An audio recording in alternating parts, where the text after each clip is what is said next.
Bonjour à tous et bienvenue sur BFM Paris. Tous les samedis, c'est Île-de-France découverte pour des idées de balades et de sorties.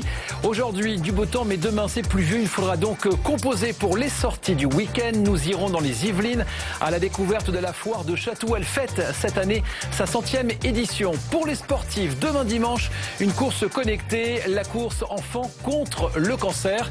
Et puis nous commençons cette émission. Nous partons au sud de Paris, en Essonne, à la découverte d'un très beau château qui accueille ce week-end sa célèbre et fameuse fête des plantes. Bienvenue dans Île-de-France Découverte.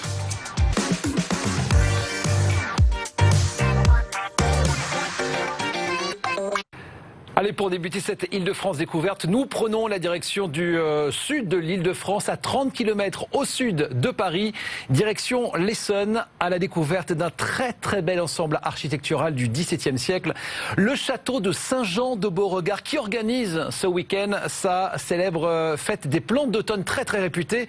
Nous sommes avec François de Curel, bonjour. Vous êtes le propriétaire du château, vous êtes également l'organisateur de cette fête. Dites-moi, pourquoi est-ce que le château est si particulier à visiter? Qu'est-ce que l'on peut découvrir si l'on vient ce week-end ou un week-end un peu plus tard pour découvrir le château?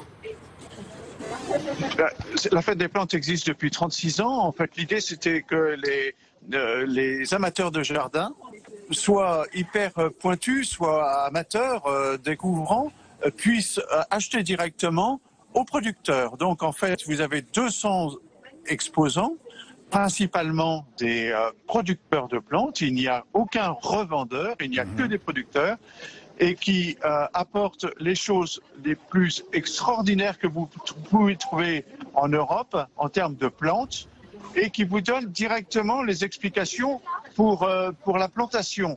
Donc c'est vraiment quelque chose de très particulier et qui a vraiment un intérêt majeur pour les visiteurs. Les visiteurs, François de Curel, qui viennent de toute l'Île-de-France, voire même d'un peu plus loin, pour rencontrer les artisans et les producteurs qui sont présents tout au long de ce week-end, on est d'accord? Les visiteurs viennent de toute la France, principalement de l'Île-de-France bien sûr, mais de toute la France. Et Saint-Jean-de-Beauregard est extrêmement facile d'accès puisque c'est à la confluence entre la nationale 118 et l'autoroute A10 à la hauteur de la ville des Ulysses. Alors l'événement est maintenu ce week-end, vous nous le confirmez, malgré les derniers rebondissements en ce qui concerne les règles de sécurité, les règles sanitaires, l'événement se maintient bien? L'événement se maintient. Oui, l'événement se maintient fort heureusement parce que nous avons pris l'engagement vis-à-vis de la préfecture de respecter les gestes barrières. Donc bien évidemment, vous me voyez sans masque, mais tous les visiteurs et tous les exposants ont un masque. Et voilà, toutes les précautions sanitaires sont prises. Et comme nous sommes en grande couronne, à 25 km de Paris seulement, mais en grande couronne, eh bien nous ne sommes pas concernés par les limitations. François de Curel, je reviens à ma première question. Il y a effectivement la fête des jardins ce week-end, la fête des plantes d'automne, mais il y a également le château et le parc à visiter. Qu'est-ce qu'il a de si extraordinaire, votre château, quand on vient le voir, quand on vient le visiter le reste de l'année? Le château de Saint-Jean-de-Beauregard est classé monument historique. C'est un château du XVIIe siècle qui est intégralement classé monument historique. Et ce qui est plus extraordinaire, c'est que le jardin potager est lui aussi classé monument historique. Et derrière moi, vous voyez les légumes du jardin. C'est le seul stand qui est vraiment celui de la propriété. Tous les autres stands sont ceux des pépiniéristes professionnels. Mais derrière moi, vous avez les fruits et les légumes du jardin potager. François de Curel, merci beaucoup. La fête des jardins au château de Beauregard, la fête des plantes d'automne, c'est jusqu'à demain dimanche. Belle journée à vous et bon week-end en Essonne.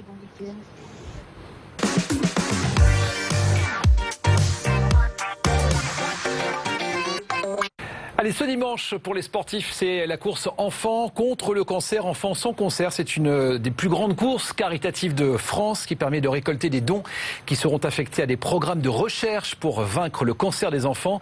Cette année, attention, la course sera connectée. Vous pourrez donc y participer à distance dans le lieu de votre choix. Et si vous souhaitez rester chez vous, demain sous la pluie à Paris, en Ile-de-France, sachez que 2 séances de sport inédites sont données en live par la championne de boxe Sarah Oramoun et par le coach Christophe Ruel. Vous avez toutes les informations sur le site enfantsanscancer.fr. Et nous prenons maintenant la direction à 15 minutes de Paris. Top chrono en prenant le RER A depuis Opéra. Nous nous arrêtons sur l'île des Impressionnistes à Chatou dans les Yvelines. 10e édition de cette foire, la foire de Chatou qui vient donc d'ouvrir ses portes. On en parle avec Bernard Roufflet. Bonjour, vous êtes commissaire général de la foire de Chatou. Alors première question, la foire est maintenue malgré les nouvelles restrictions sanitaires, vous nous le confirmez ? Oui, tout à fait. Bonjour. La foire est maintenue, bien sûr, avec un protocole de sécurité sanitaire strict face au Covid. Nous avons préparé ce protocole depuis plusieurs mois déjà. Nous avons anticipé et pris des garanties sanitaires pour la protection publique, bien sûr. Ça a été validé par les commissaires de police et par la préfecture de la sous-préfecture Saint-Germain-en-Laye. Donc c'est surtout grâce à ce protocole sanitaire que nous pouvons ouvrir. Bernard Roufflet, la foire de Chatou est la plus ancienne foire à la brocante de France. Qu'est-ce qu'elle a de si particulier, cette foire ?